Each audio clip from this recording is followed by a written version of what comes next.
U ovom izlaganju govorit ću o energiji razuma i energiji antirazuma.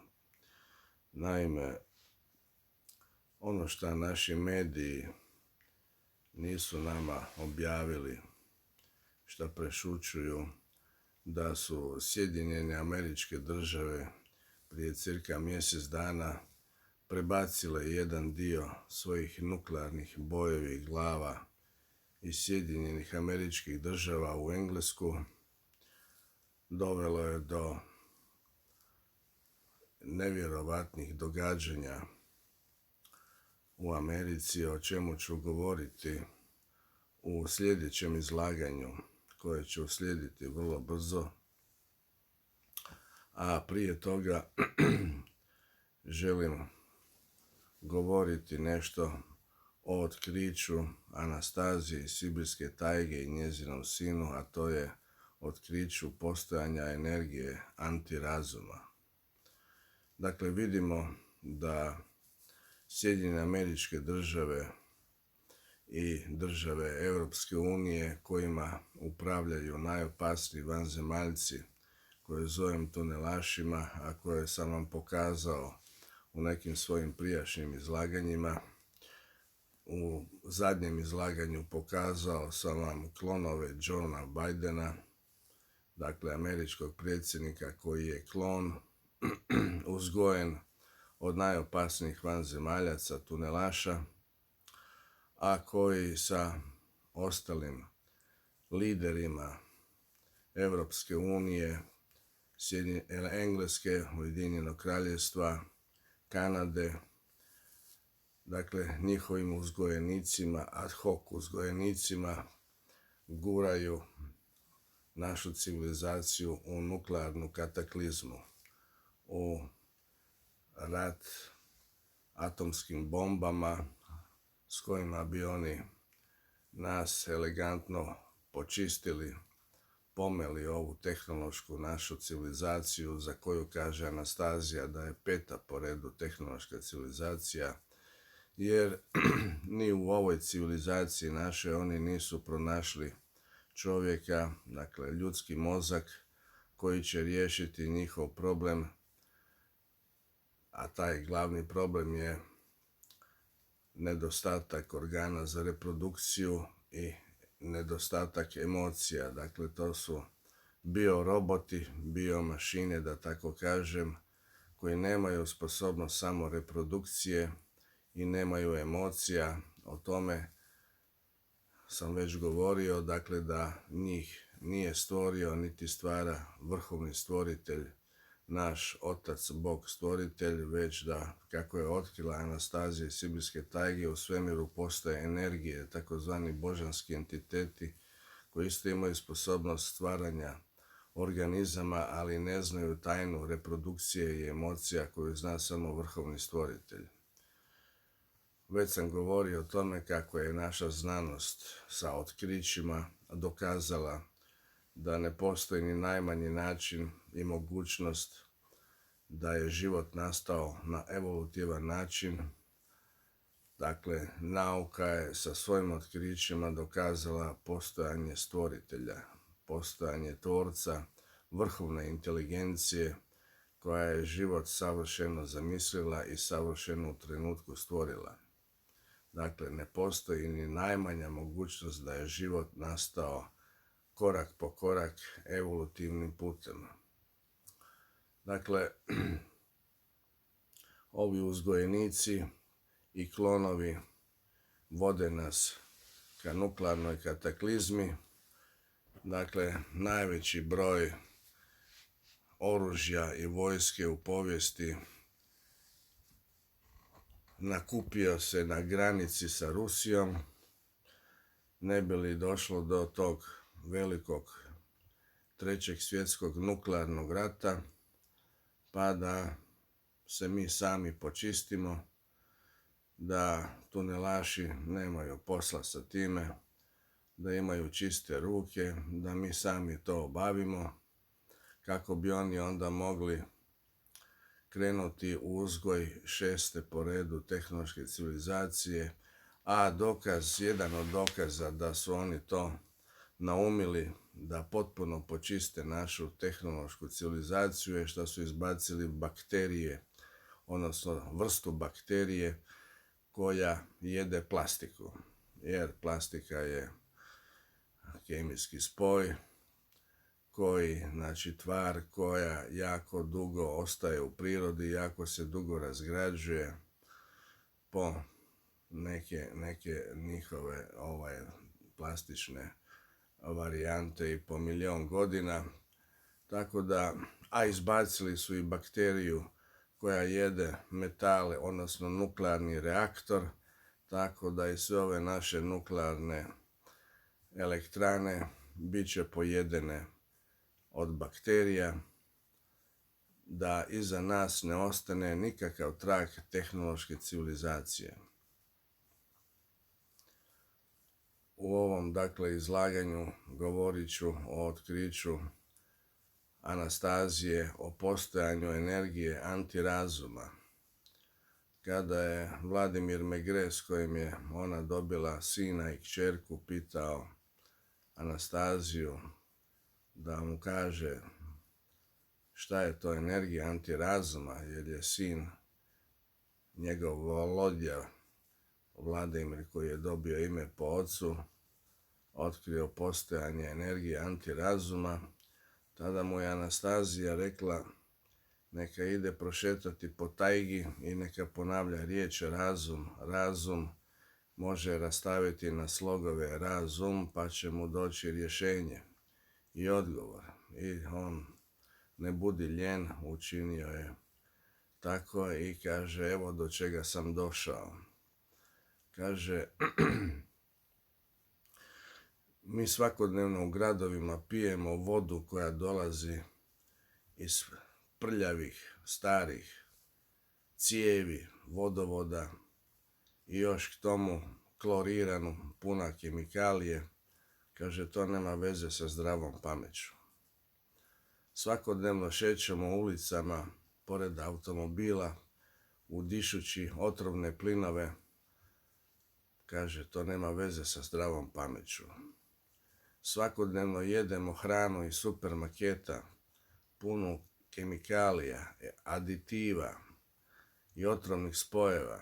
Kaže, nema veze sa zdravom pameću. Medicinu koja je postojala tisućama godina proglasili smo šarlatanskom, a ova koja postoji samo 150 godina proglasili smo oficijalnom, dakle, glavnom medicinom, a sa ovom koja je postojala tisućama godinama sada se sprdamo. Nema veze sa zdravom pameću.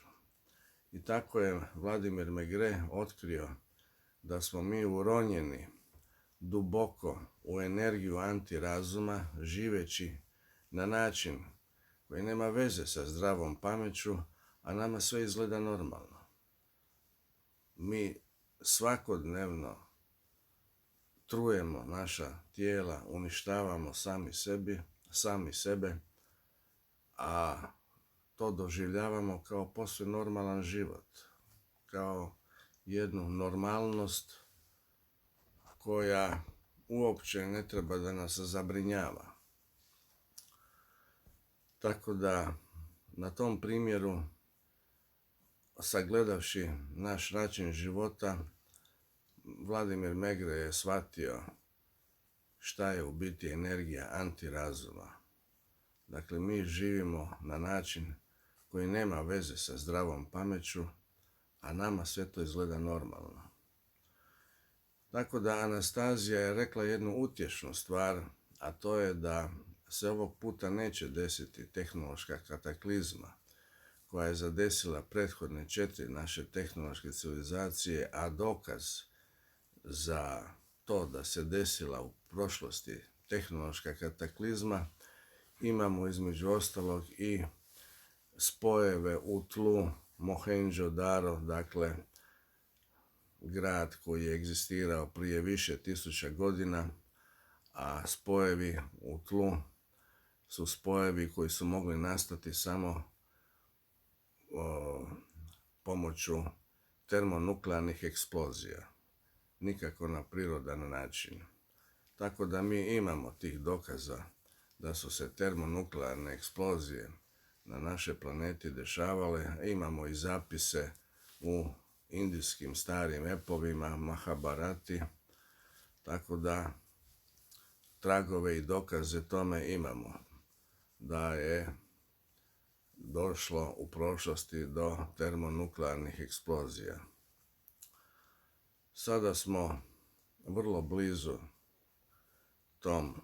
toj kataklizmi. Dakle, uzgojenici najopasnijih vanzemaljaca guraju nas u nuklearni sukob, najteži sukob koji se može zamisliti, jer ako do toga dođe, one dvije bombe bačene na Hirošimu i Nagasaki su kao petarde, kao mali vatromet u odnosu na nuklearne bombe s kojima sada raspolažu Sjedinjene Američke Države, Rusija, Kina itd. Jer samo jedna hidrogenska nuklearna bomba ima snagu 2000 puta jaču od one bombe bačene na Hirošimu. Dakle, da li uopće možemo sebi predočiti tu snagu kada se kaže 2000 puta jača bomba od one bačene na Hirošimu? O događajima koji su se izdešavali ovih zadnjih dana vrlo brzo ću govoriti, da vam razotkrijem o čemu se tu radi, šta se to dešava u Sjedinjenim Američkim Državama. A sada bi volio da pogledamo zajedno jedan kratki crtani filmić, jednu priču, jednu predivnu priču koja bi mogla biti jedan mali korak, jedan mali pomak ka balansiranju te energije razuma i energije antirazuma. Jer Anastazija je rekla da do tehnološke kataklizme ovog puta neće doći, jer da ćemo u zadnji trenutak izbalansirati energiju razuma i energiju antirazuma. Dakle, u zadnji trenutak doći ćemo pameti. I ja sam uvjeren da će tako i biti, jer Anastazija je najmoćnije biće na planeti, jer raspolaže svim paranormalnim sposobnostima u koje spada i vidovitost, znači sagledavanje prošlosti, sadašnjosti, budućnosti, a tu imamo i svjedočenje jednog američkog videnjaka, Edgara Caseya, koji je rekao da će Rusijom zavladati žena koja će donijeti cijelom svijetu mir i blagostanje. A uvjeren sam da će to biti ili Anastazija ili njezina kćerka, njezina nasljednica koja se isto tako zove Anastazija, a koja će raspolagati isto takvim moćima kao i njezina majka. Pa, dragi prijatelji i dragi slušaoci, dragi gledaoci koji ste izdvojili vrijeme, svoje dragocjeno vrijeme za ovo moje izlaganje, koje opet govorim u kasne sate, već napola spavam, a nemam ništa pripremljeno, nego sve govorim iz glave, pa izvinite ako imam malo zastoja i petljanja, ali najvažnije je da vam prenesem neke informacije, neke poruke. Pa ajmo pogledati malo ovu divnu priču i nadam se da će to biti samo jedan od poticaja, jedan od impulsa da se probudimo, da krenemo balansirati tu energiju razuma i antirazuma. Kako je rekla Anastazija, Megreu da prošeće tajgom, jer u tajgi je energija razuma i energija antirazuma da su izbalansirane. Dakle, u prirodi su te energije izbalansirane.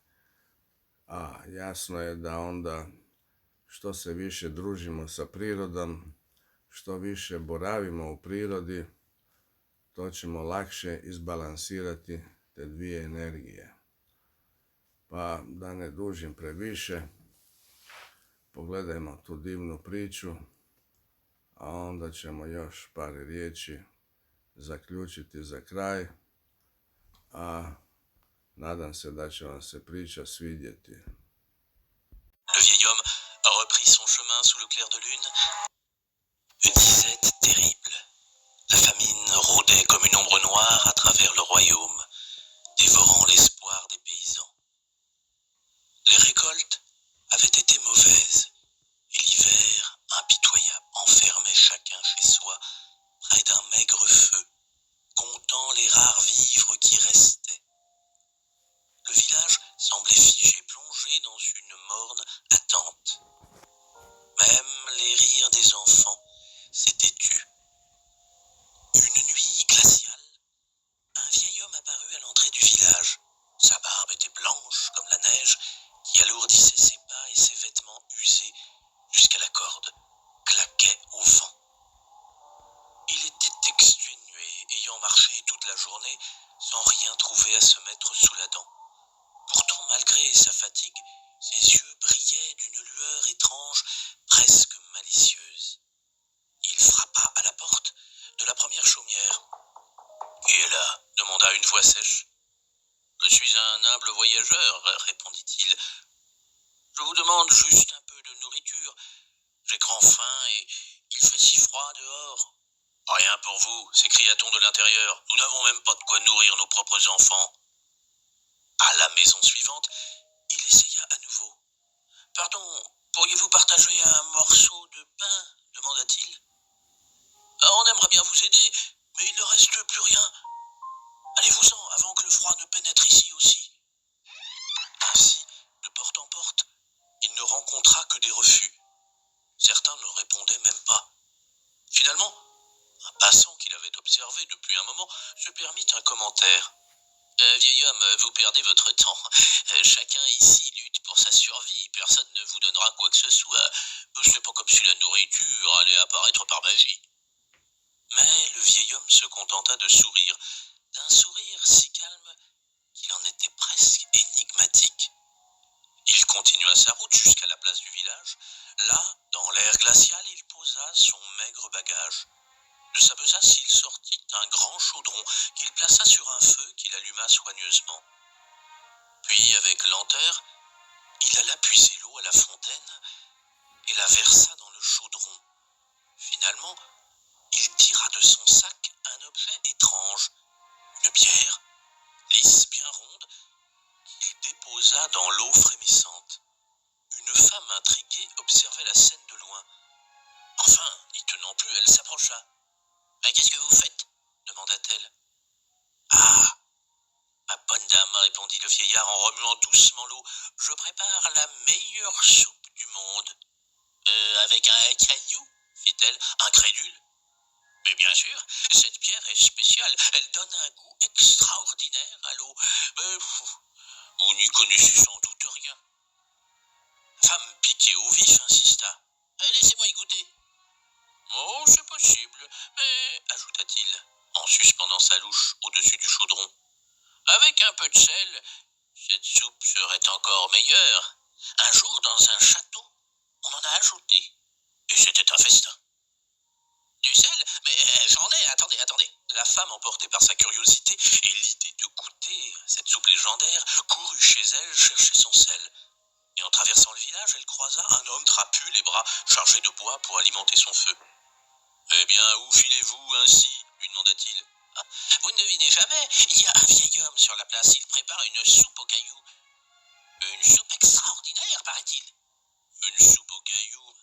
Tu te fais avoir, ma pauvre, c'est qu'un vieux fou. »« Peut-être, mais il a quelque Et puis, qui sait, je lui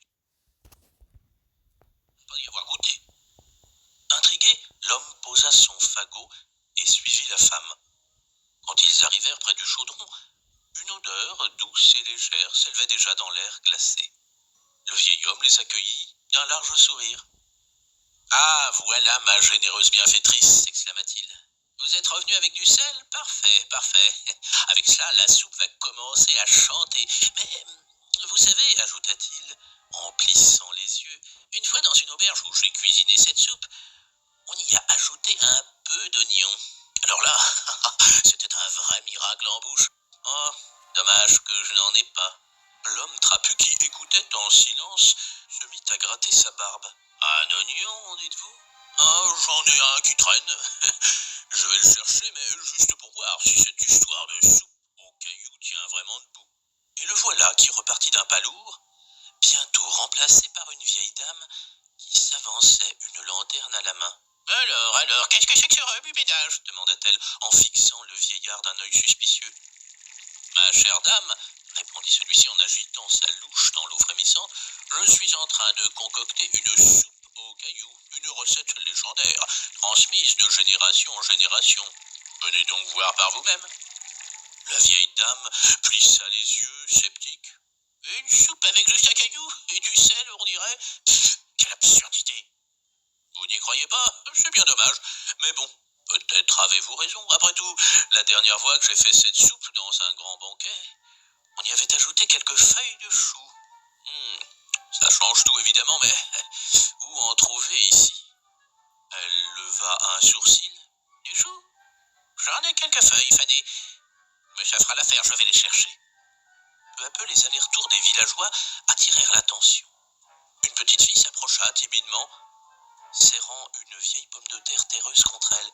« Monsieur, c'est vrai que votre soupe est magique ? » ?»« Oh, petite, magique, peut-être bien, mais tu sais, avec une pomme de terre comme celle-là, elle pourrait devenir un véritable festin. » Les yeux de la fillette s'illuminèrent et elle déposa sa pomme de terre dans la main du vieillard avant de courir vers sa mère en criant « Maman, maman, il fait une soupe magique avec un caillou. » Les rumeurs couraient maintenant dans tout le village. Des hommes et des femmes arrivaient attirés par la mystérieuse marmite. Chacun semblait piqué par une curiosité irrésistible ou par l'envie d'apporter sa touche. Un jeune garçon apporta une poignée de lentilles qu'il avait cachées sous son matelas. Une femme enroulée dans un châle déposa une cuillère d'huile qu'elle gardait précieusement.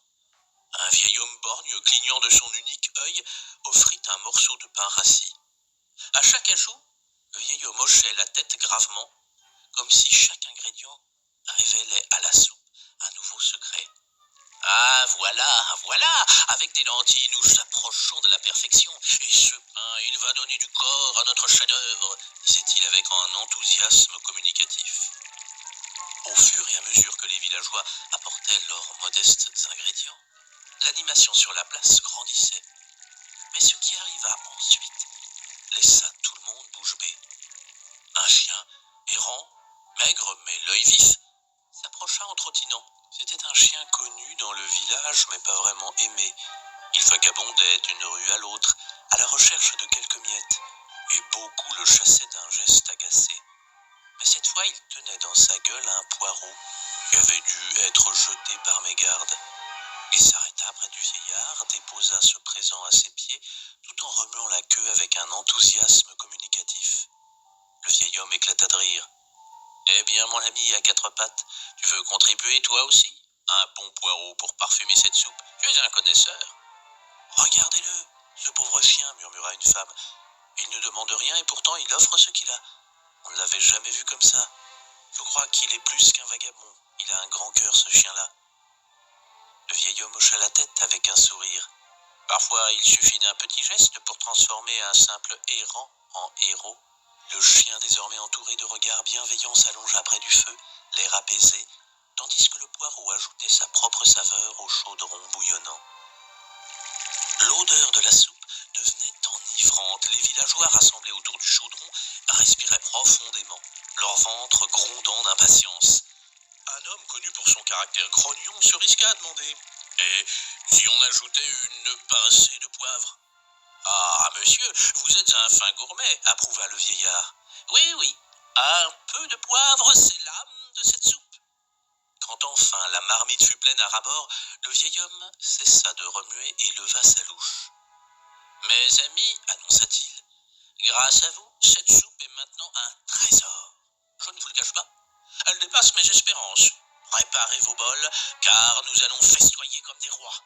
Chacun tendit son récipient les yeux brillants. La soupe fut servie, et dès la première cuillerée, des soupirs de plaisir s'élevèrent. Délicieuse, murmura un villageois. Et si savoureuse, renchérit un autre. Mais ce n'était pas seulement le goût. Cette soupe réchauffait les cœurs.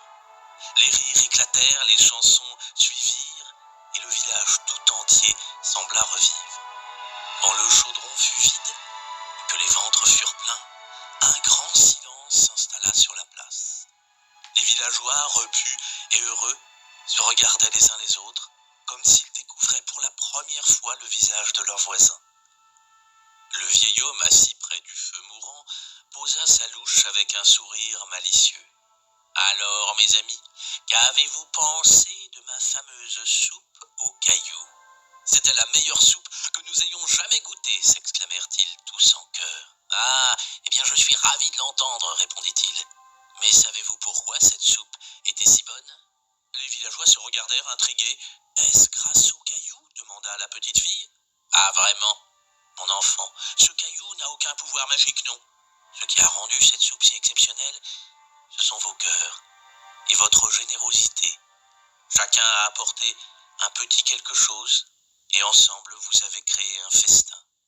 Il se leva, appuya son bâton et regarda les visages autour de lui. Si chacun garde tout pour soi, c'est la misère qui s'installe.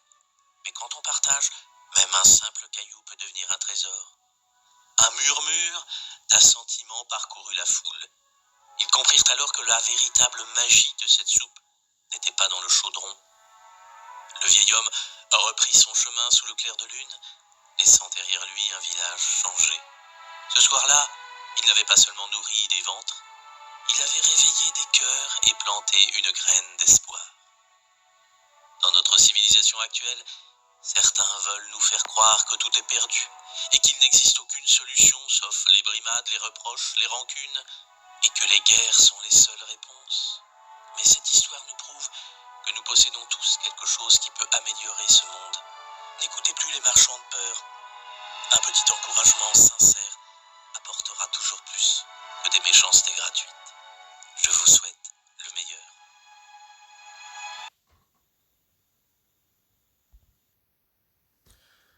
Eto ga, dragi slušalci i gledatelji, nadam se da je ova priča bila jedna mali poticaj da se pokrenemo prema balansiranju energije antirazuma i energije razuma, da dođemo u pameti, da se probudimo i da shvatimo da samo zajedništvom, slogom i ljubavlju možemo graditi sretnu budućnost. Tako da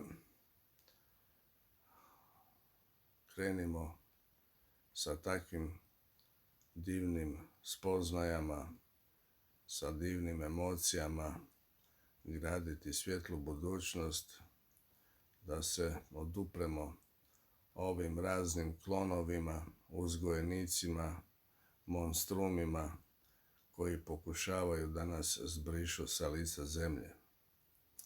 Tako da, eto ga, ostavljam nas, ja nadam se, u lijepim emocijama nakon ove divne priče, a u sljedećem javljanju govorit ću o događajima koji se dešavaju u zadnjim danima u Sjedinjenim Američkim Državama, koji su u biti posljedica ovog prebacivanja nuklearnih bojevih glava u Englesku, tako da dobit ćete pravu sliku šta se tamo dešava. A tada, dragi gledalci, ja vas lijepo pozdravljam.